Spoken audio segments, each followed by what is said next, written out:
Okay mga boss, dito tayo sa Silang Cavite. Meron tayong Lancer GLXi automatic. Anong year model to boss? 1994. 1994 model na automatic yan ha. Makinis yan. Bagong pintura, di ba?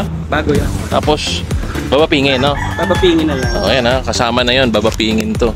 Good running condition daw to. Tapos may aircon, nakarehistro, complete papers.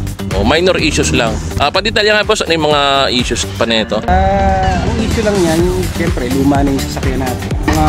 May mga power window siyang hindi nagana. Tapos yung pinto sa likod na dalawa, hindi siya nabubuksan sa labas. Yung pinaka door handle lang.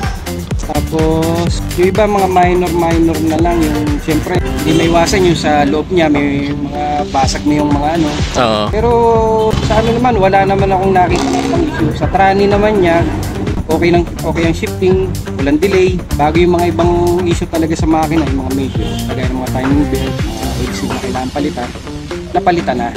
Yun. Brand new talaga ipinalit. Bagong change oil na rin siya. Tapos mga gulong naman, goods pa naman. Stock lang ang max. Okay, pakita natin yung loob. Presentable pa naman yung loob niya, stereo na yan ha. GLXi po to ibig sabihin po na all power po yan. Meron kasing di ba, yung isa yung siya, EFI pero di pihit, manual lang. Ito, ayan, tingnan niyo pa, automatic yan, Automatic. May eco mode, saka power mode yan. Yun, automatic transmission yan. Yung loob, maayos siya, Ito mga gulong, may reserva. Ito pa, Ito, sama ko na ito. Yan ang likod niya, Ang likod niya, walang bulok po yan. Ayun, bagong palit na pala Ito po yung timing belt na luma. sinasabi ko. Ito yung luma. Ngayon, bago na. Yan po, pinultang ko. Magandang klase rin yung pinalit ko, hindi yung mumurahin. Ayan may reserva, merong jack. Meron din patanggal po. Tire wrench, meron rin. Ganda, maayos. Tapos sabi mo, galing ng first owner to boss. Galing ng first owner. Di ba? Taga Silang din mismo ang dating may-ari. May contact pa tayo doon. Meron pa. Kaya kasi naman, walang problema, kompleto ang yun, maganda doon. Speed of sale. Kasi ngayon, alam mo naman, puro transfer of ownership ngayon Kailangan i-transfer Kaya ayan, may contact tayo. Hindi tayo mahirapan pag ipapatransfer natin to. Tsaka siguradong legal ang papel kasi nakarehistro siya until next year. Yun. Ayun pala Registered. Ang gumagamit kasi nito ay kapatid kong babae. Okay. So ngayon, magpapalit na kami ng ibang unit. Yung nagana, yung stereo? Nagana po. Stereo niya, walang problema. Kaya lang old school na.